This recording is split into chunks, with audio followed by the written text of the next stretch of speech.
Picture this. You wake up in the morning, roll over, and your tiny house is completely flooded with warm, golden sunlight from every single direction. No dark corners, no cave-like shadows, no that one wall that never gets any light. Just this glowing, alive space that feels 3 times bigger than its square footage. Now picture the opposite. A tiny house that feels like a bunker at noon. Dark, heavy, claustrophobic. Here is the thing most tiny home builders get wrong from day one. They think small space equals small windows. They design a 200 square foot home and then add tiny windows like they're trying to hide from the sun. And then they wonder why living in it feels suffocating. What if I told you that with the right design moves, you can get 360 degrees of natural light in a tiny house, from every wall, through the roof, even in rooms that have no wall access to the outside. And most of these strategies cost less than people think. Today I'm going to walk you through exactly how to pull this off, whether you are building from scratch, buying a pre-made unit, or retrofitting an existing tiny home.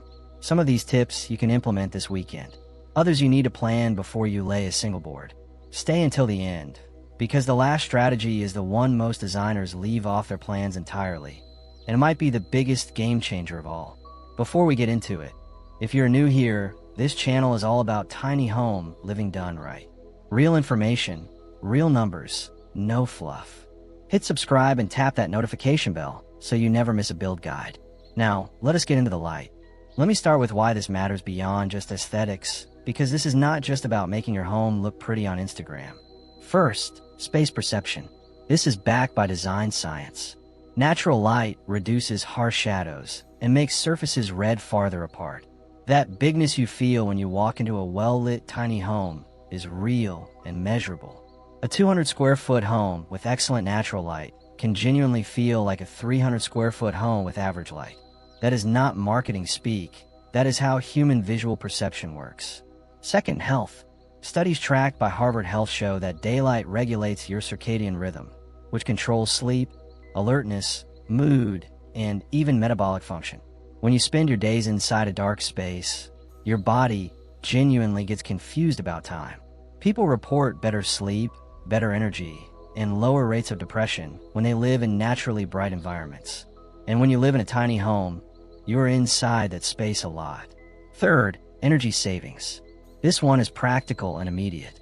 If your tiny home is flooded with daylight from 7 a.m. to 6 p.m., you are not running artificial lights during those hours. For an off-grid setup or someone managing a tight utility budget, that is significant. Experts at Natural Resources Canada note that good daylighting combined with smart controls can slash your artificial lighting load dramatically, especially in compact spaces where a single skylight can light 50 to 100 square feet, depending on ceiling height and finish colors. Fourth, resale and rental value. The tiny home market in 2026 is more competitive than ever. Buyers and renters walk into a bright, airy tiny home and their perception of value goes up immediately. Dark tiny homes sit on the market. Bright ones move fast. So that is the reason. Now let us talk about strategy. Before you buy a single window or frame a single wall, orientation is the most powerful free tool you have, and it costs absolutely nothing. In the Northern Hemisphere, your tiny home should be oriented with its longest wall facing south. South-facing walls receive the most sunlight throughout the day, especially in winter when the sun rides low. This single decision determines how much free warmth and light your home captures passively for its entire lifetime. East-facing windows give you that beautiful, gentle morning light. They are perfect for bedrooms and kitchen spaces where you want to wake up slowly. West-facing windows catch the afternoon and evening sun, which is warm and golden, but can also bring significant heat gain. In hot climates, you want to be thoughtful about how much west-facing glass you include. North-facing windows give you consistent, diffused, shadow-free light all day long. No direct sun, but even illumination. Great for art studios, reading nooks, and workspaces where you want brightness without glare. The real mistake tiny home designers make is putting all their windows on one wall. You end up with one bright side and 3 dark sides. The goal of 360-degree light requires windows and light entry points on every side of the home, but not necessarily equal sizes. You can use larger south windows for passive solar gain and natural light, Supplement the north wall with Clerestory windows for even diffused light. Use east windows for morning atmosphere. And control the west side with properly sized overhangs or exterior shading. If you're placing a tiny home on wheels or on a foundation lot, try to orient it before you pour concrete or park it. You cannot move a foundation, and reorienting a parked tiny house on wheels is a project. Get this right at the start. Now let us talk about windows, and I do not just mean big windows. I mean the right types of windows in the right places doing specific jobs. Standard wall windows. In your main living areas, aim for oversized windows with slim frames. The frame is dead space.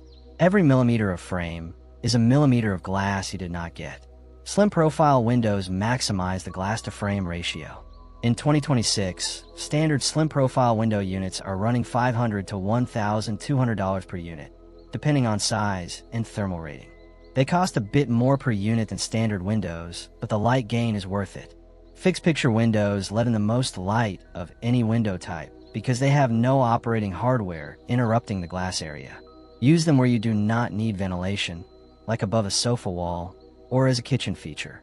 Sliding windows are a good space-efficient choice for tiny homes because they do not swing into the room or out over a deck. Awning windows, which hinge at the top and push out of the bottom, are excellent for bathroom use and high placement because you can leave them cracked in light rain. Corner windows. Corner windows are one of the most underused strategies in tiny home design. When you place windows on two adjacent walls that meet at a corner, the views overlap, and the light comes from two directions simultaneously. It eliminates the dark corner problem entirely in that spot and makes the room feel dramatically more open. One important note here: corner windows are not just a glass choice, they are a structural one. Removing a corner stud requires a structural header, or, in many cases, a steel post to carry the load that the corner was handling. In 2026, building inspectors for permanent ADUs and foundation-based tiny homes are stricter than ever about corner loads. This is not a reason to skip corner windows. It is a reason to put them on the plan early, so your builder or structural engineer can specify the right header from the start. Do it as an afterthought, and it gets expensive fast. Transom windows. Transom windows are the small rectangular windows you often see above doors. They serve a specific purpose. They let light into spaces where a full-size window would block wall functionality or compromise privacy. Above an interior door, a transom window allows light to flow between rooms. Above an exterior door, it adds another light source without giving up wall space for furniture or storage. Clerestory windows. This is a strategy borrowed from cathedral architecture, and it works just as well in a 200-square-foot home as it does in a 10,000-square-foot church. Clerestory windows are positioned high on the wall, above eye level, typically in a band near the roofline. Because of their height, they bring in light from directions where lower windows would create privacy issues or simply not fit. In a tiny home with a loft, the space between the loft floor and the roofline is perfect for a band of Clerestory windows. You get light entering from high up, which naturally travels further into the space below. Clerestory windows on the north side of your home give you that consistent, diffused, non-glare light all day. Clerestory windows on the south side deliver direct winter sun deep into the home, which is a passive heating bonus. They also support cross-ventilation when paired with operable lower windows, because warm air rises and exits through the high openings while cool air enters low. That is ventilation and light in one architectural move. ADU Start, a Canadian tiny home design resource updated in early 2026, recommends installing a continuous band of Clerestory windows 6 to 12 inches tall for even, private light entry. They note it is one of the most cost-effective mid-range upgrades for a tiny home lighting plan.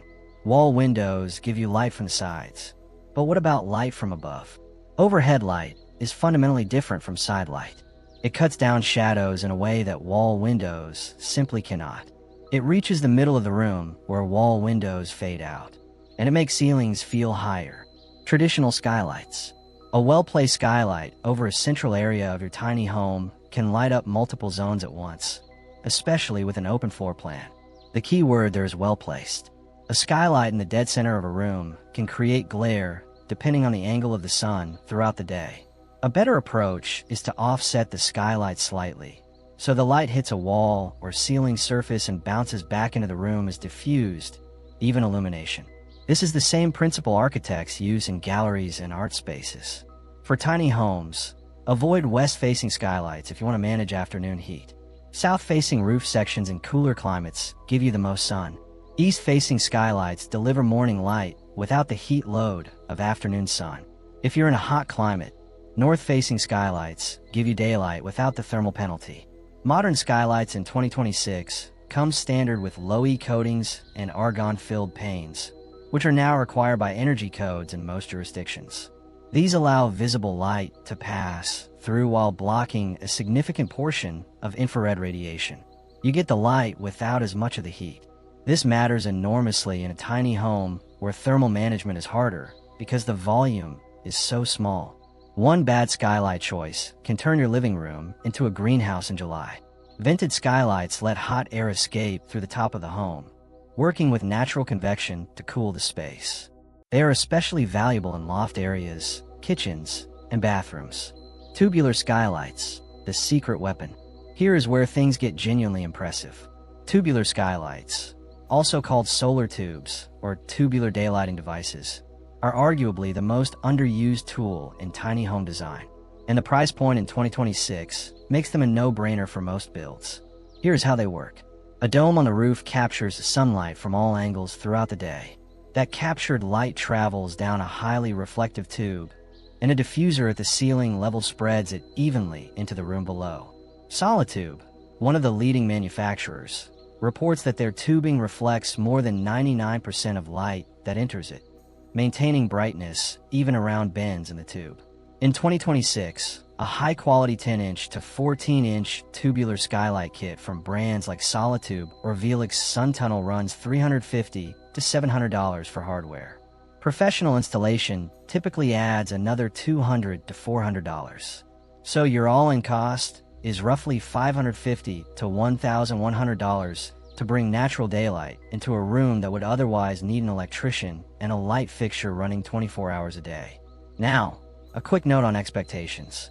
A 10-inch tube is rated to adequately light up to 150 square feet, but the light is most intense directly under the diffuser. Think of it like a very good overhead light fixture, not like flooding an entire long corridor with uniform brightness. For a standard tiny home bathroom, closet, or hallway, one tube positioned centrally is perfect. For a longer trailer or a bigger open space, you may want 2 tubes or a 14-inch unit. Do not expect one 10-inch tube to light an entire 30-foot trailer from end to end. Plan placement accordingly, and you will not be disappointed. Where do you put them in a tiny home? The bathroom is the #1 answer. Most tiny bathrooms have no window for privacy reasons. A tubular skylight solves this completely. You get natural daylight without sacrificing privacy. No window shade required. No awkward frosted glass compromises. Just clean, bright overhead light from the sky. Hallways and loft staircases are the second perfect use case. Narrow corridors in a tiny home can feel very dark, even when the main living area is bright. A solar tube overhead in that transition space transforms the flow of the whole home. Closets and pantries are the third use case. It sounds minor, but being able to actually see what is in your storage without a dedicated light switch changes your daily life. You do not have to cut holes in your roof to dramatically improve your natural light situation. Strategic use of mirrors and reflective surfaces can effectively double the perceived light in a space by bouncing existing daylight deeper into the home. The fundamental rule is that mirrors and reflective surfaces only work when they are positioned to catch and redirect actual light. A mirror in a dark corner does nothing. A mirror positioned across from a window catches that window light and throws it back into the room. Placement trumps size every single time. Floor-to-ceiling mirrors on walls opposite or adjacent to windows are the most powerful version of this. They effectively create the visual impression of another window or opening. In a tiny home, this is not a small thing. It can genuinely transform how a space feels. Mirrored cabinet doors in the kitchen serve double duty: storage solution and light multiplier. Mirrored medicine cabinets in bathrooms do the same. A low iron mirror, which has less green tint than standard mirror glass, opposite a window doubles perceived depth according to tiny house interior lighting specialists. Beyond mirrors, think about the reflectivity of every surface in your home. High gloss or satin white paint on walls and ceilings can reflect up to 85% of incoming light. Matte dark paint absorbs it. This does not mean every tiny home must be stark white, but if your living area is getting limited natural light, switching from a dark wall color to a pale neutral can have a measurable impact without any construction at all. Light-colored flooring bounces light upward throughout the day. Polished quartz or stone countertops in kitchens and bathrooms act like horizontal mirrors. Glass tabletops and glass shelves keep vertical sight lines open and scatter light as it passes through them. Metallic hardware finishes like chrome, brushed steel, or unlacquered brass catch light at multiple angles and add sparkle without being overwhelming. The cumulative effect of all of these surface choices is significant. A tiny home with pale walls, light floors, glass and mirrored surfaces, and strategic mirror placement can feel dramatically brighter than the exact same space with dark walls and matte finishes, even with identical windows. Natural light entering from one side of your tiny home needs to be able to travel to the other side. Interior walls, closed doors, and solid partitions stop light dead in its tracks. This is why the open floor plan trend in tiny home design is not just about fashionable aesthetics. It is about light physics. In a tiny home with an open kitchen, dining, and living area, sunlight entering through the south-facing living room windows can reach the kitchen counter and the dining table. In a tiny home where those zones are separated by walls, each space only gets whatever light enters through its own windows. Where separation is genuinely needed, choose materials that let light pass. Glass partitions, either full panels or partial glass with a solid base, divide space without blocking light. Frosted glass gives you visual privacy while still allowing about 80% of light to pass through. Open shelving units used as room dividers filter light rather than block it entirely. Sheer fabric panels or bamboo screens can be open during the day and closed at night. Loft railings deserve special mention here. Solid wood or metal railings on a loft effectively create a dark barrier between your lower living area and the light entering through high loft windows or roof skylights. Glass loft railings are a game-changing upgrade for tiny homes, but they are a premium one. In early 2026, tempered glass railing systems for lofts cost between $150 and $400 per linear foot installed. For a typical 8-foot loft railing run, you are looking at $1,200 to $3,200. That is real money. But the payoff is that light from loft skylights cascades down into the main living area below, and the entire space feels more connected and open. If you are budgeting a new build, get this number into your plan early, rather than being surprised by the quote later. Your furniture choices are part of your lighting plan. Most people do not think about this when furnishing a tiny home, but every bulky piece in front of a window is a light blocker. The first rule is to keep tall pieces, wardrobes, tall shelving units, and refrigerators against interior walls where they do not obstruct window light. Reserve the perimeter walls near windows for low-profile seating, dining tables, or open counters. The light should flow freely from the window into the room before it hits any furniture. The second rule is to choose furniture dimensions that fit the scale of the light. A sofa pushed directly against a window blocks all the lower light from that window and can create an uncomfortable glare situation for whoever is sitting on it. Pull furniture slightly away from windows to allow light to spill around and behind the pieces.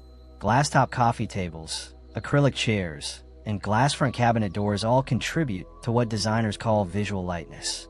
They are present in the room without blocking sight lines or light paths. Window treatments also matter enormously. Heavy drapes block a significant amount of light, even when they are theoretically open, because they frame the window and reduce the effective glass area. Roller shades that retract fully above the window frame are better. Top-down, bottom-up cellular shades let you cover the lower portion for privacy while leaving the upper portion fully open for daylight. One of the most powerful ways to bring more natural light into a tiny home is to make the outdoor space feel like part of the indoor space. When you visually extend the home outward through well-placed glass, the eye is drawn outside. The perception of enclosed space shrinks, and light floods in from the full depth of the outdoor environment. Sliding glass doors and bifold glass walls that open an entire side to a deck or patio are the primary tool here. These are not small budget items. In 2026, large bifold or sliding glass wall systems run $4,000 to $12,000 depending on the size and thermal rating. But when those doors are open, your 200 square foot home functionally becomes your home plus your deck. Even when they're closed, a full glass wall facing a well-landscaped outdoor space dramatically increases perceived volume and light. For many tiny homeowners, this is the single upgrade that makes the whole space feel like it works. Matching your interior and exterior flooring material across the threshold visually merges the two spaces. The eye does not register a boundary, and the sense of spatial depth increases. One practical point: keep the outdoor space near your main glass doors uncluttered. A tidy deck or patio with open sight lines to the sky and garden reflects and transmits light. A cluttered deck with tall plants or storage blocking the view reduces the light and view benefit of your glass. Alright, this is the one I promised you at the beginning. The strategy that most tiny home designers simply do not include in their standard plans, even in 2026 when it is more accessible than ever. It is the light shelf. A light shelf is a horizontal reflective surface placed above eye level, typically on a south-facing wall above a large window. The top surface of the shelf is highly reflective, often aluminum sheet or a mirror finish laminate. When direct sunlight hits the top of the shelf, it bounces off the ceiling and travels deep into the room as diffused, soft, even light. The bottom of the shelf shades the lower window area, reducing glare for anyone sitting near the glass. In a practical tiny home application, this means you can have a large south-facing window that delivers deep interior light without the harsh glare that would normally come with direct sun exposure. The light shelf does two jobs at once. It amplifies daylight penetration into the back of the room, and it reduces heat gain and glare near the window. Critical note on ceiling color. For a light shelf to do its job, the ceiling above the shelf must be white or off-white. The shelf bounces sunlight upward onto the ceiling, and the ceiling then bounces it deeper into the room. If your ceiling is dark wood, exposed timber, or any dark finish, it will absorb that redirected light before it reaches the back of the room, and the whole system fails. White or very pale ceilings are not optional here. They are the mechanism. If you love the look of exposed dark timber, you can apply it selectively on lower wall sections and keep the ceiling itself pale. This is a passive system. No moving parts, no electricity, no maintenance. The materials are simple: a shelf bracket, aluminum sheet or mirror finish laminate for the top surface, and proper positioning at or slightly above the top of your window frame. You can build a functional light shelf for a few $100s in materials. Architecture resources covering daylighting strategies note that light shelves paired with south-facing windows can significantly reduce the need for artificial lighting during daylight hours by bouncing sunlight further into the interior than a standard window ever would alone. For a tiny home, a single light shelf on the primary south wall can extend natural light from the window zone all the way to the back wall of the home. That is your 360 degrees of coverage from a single strategic addition. Combined with the tubular skylights, the Clerestory windows, the mirrored surfaces, and the glass partitions, you have now built a comprehensive, layered daylighting system that works from every angle, in every room, at every hour of the day. Let me recap your full toolkit quickly. Orientation: longest wall faces south. Windows on all four sides. Free, permanent, and the most impactful decision you make. Windows: slim frame and oversized in main living areas. $500 to $1,200 per unit in 2026. Corner windows to eliminate dark corners, but budget for the structural header. Transom windows above doors to move light between rooms. Clerestory windows high on the wall for privacy plus deep light penetration. Awning windows in bathrooms and tight spaces. Overhead light. Traditional vented skylights with low-E glass and argon fill for main spaces. Tubular skylights for bathrooms, hallways, loft stairs, and closets, running $550 to $1,100 all in installed. Position them centrally in each zone and manage expectations on coverage area per tube. Reflective surfaces: large mirrors opposite or adjacent to windows. Mirror cabinet and closet doors. Pale walls and ceilings with satin or semi-gloss finish. Light flooring. Metallic hardware and glass furniture surfaces. Open layout and glass partitions. Keep the floor plan open wherever possible. Use frosted glass panels. Glass loft railings at $150 to $400 per linear foot, and interior glass doors to let light flow between zones. Furniture and treatments. Keep tall furniture off window walls. Use roller blinds or top-down shades instead of heavy drapes. Choose glass top and acrylic pieces that do not block sight lines. Outdoor connection. Sliding or bifold glass walls opening to a deck for $1,000 to $12,000 depending on size. Match indoor and outdoor flooring. Keep outdoor areas clear and open. Light shelves. On your primary south-facing window wall, add a reflective horizontal shelf above eye level to bounce sunlight deep into the room. Keep the ceiling above it white or off-white. This is the passive upgrade most designers skip, and it costs a few $100s in materials. Natural light in a tiny home is not just a design preference. It is a health investment, a financial decision, and the single most powerful tool you have for making a small space feel genuinely livable rather than just survivable. The good news is that most of these strategies work together, and each one amplifies the others. A solar tube over your bathroom hits a mirror above the vanity. Light from your south Clerestory bounces off your pale ceiling and reaches the north wall. Your glass loft railing lets skylight from above cascade down into the living area below. It is a system, and when it works, your tiny home does not feel like a compromise. It feels like the smartest design decision you ever made. If this video helped you, drop a comment below and tell me which strategy you are planning to implement first. The tubular skylight bathroom trick is my personal favorite, but I want to hear yours. If you're in the planning stages of a build, check out our video on orientation and passive solar design for tiny homes, linked right here. And if you found value in this content, share it with someone who is planning a tiny home build. You might save them from a very expensive, very dark mistake. See you in the next one.